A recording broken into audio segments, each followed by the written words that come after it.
The biggest problem on the planet today is fear. It's been a problem for a long time, but it's a huge problem now. It's getting bigger every day, and the reason that fear is a problem, of course, is that it affects everything. Everything we think and say and do, all the decisions and choices we make, all of our reactions, all of our responses, everything that we're experiencing can come from only one of two places. Conversations with God has made that very clear to me. We're either coming from love or we're coming from fear. And my observation is that most people, most of the time, and myself, more than I would like to acknowledge, coming from fear. So we have to look at our fears and find out, what is fear anyway? What is it all about? What are we afraid of? And what impact is it having on the choices and decisions and the creations for which we have made ourselves responsible?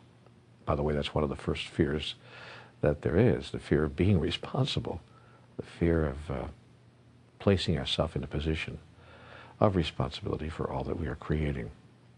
So fear is the first aspect of the human experience, as I understand it, that we need to work very hard to heal, and I might even say to transform. You transform fear, and you transform the world.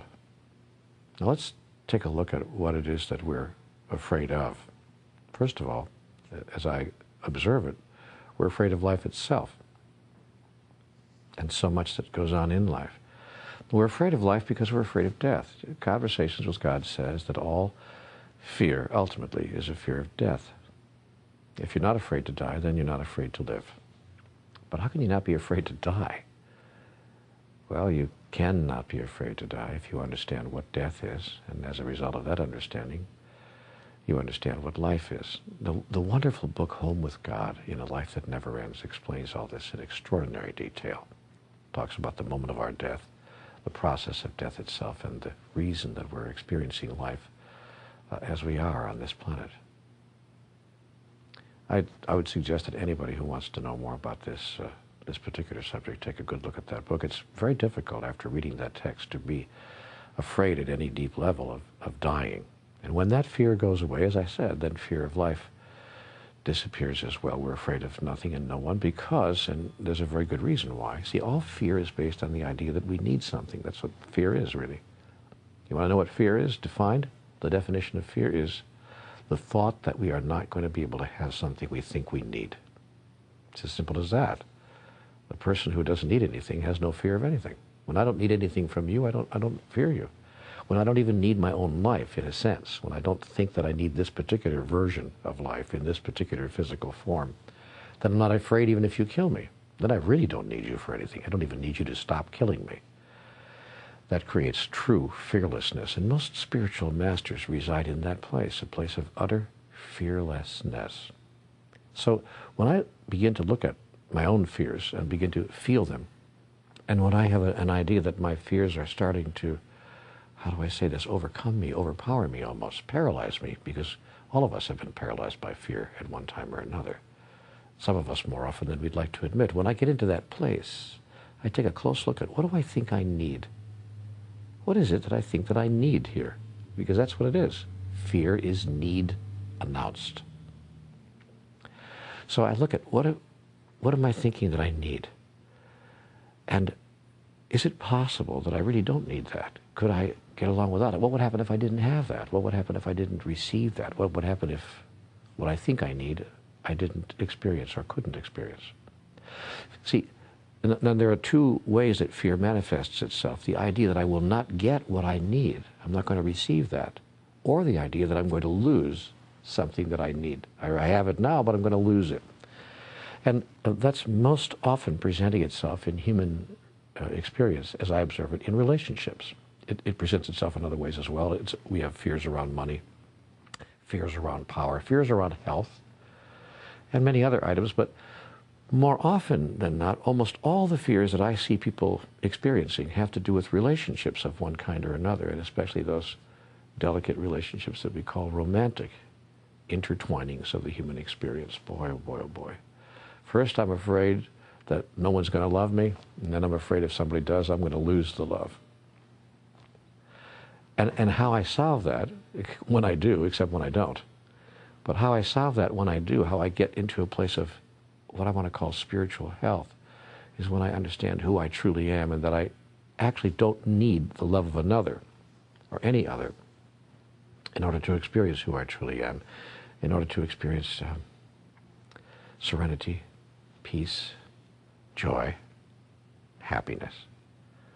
Every time I think that my joy is obtainable, or that I'm sourced with my joy, that my joy comes from someplace outside of myself, I get into fear.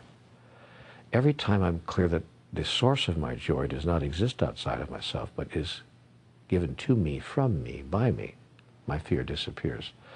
And here's the irony of that. I then become much more attractive to people, and what I was afraid of, that people would walk away from me, in fact, doesn't happen. The reverse happens. People are attracted to me, because all people are attracted to other people who are firm and strong, not arrogant, but aware, and reside deep inside of themselves, because nobody likes to be needed. Because if I feel that you need me so much, then my next fear will be I can't give you what you need, and that's why I'll lose you, you see. So people who present themselves to the world as serene and peaceful and joyful and innately happy, these are people we say are together, they have it together. These are people who are aware that their happiness, their joy, and their peace comes from within. That's words we hear from every spiritual master. We hear them in all the spiritual books. But that experience is attainable. We can find it, we can go there. And that's, I think, the spiritual journey. That's the path to transformation. That's the movement away from fear. Someone once said to me that there's a great acronym for fear: feeling excited and ready. Oh, I love that. I had a great teacher say to me one time years ago, call your fears adventure. What a great thought. So I'd like to maybe leave you with that thought for today. Whatever you're afraid of right now, realize a couple of things. One, it's not real. You're making it all up. Two, if the thing that you're afraid would happen actually did happen, you and I would still be here tomorrow. It really would make no difference at all. Unless, of course, you wouldn't be here tomorrow, in which case it absolutely would make no difference at all. Three, if you can call your fears adventure, you'll bring in an energy that will heal the fear, the energy of excitement, the energy of being inspired by life itself. Because life, you see, is a process that informs life about life through the process of life itself. And if you live your life filled with inspiration and excitement, soon there's nothing to be afraid of. And it becomes the great joy it was always intended to be. That's how I see it. That's what my conversations with God told me about fear. I could be wrong, of course, about all of this. But I don't think so.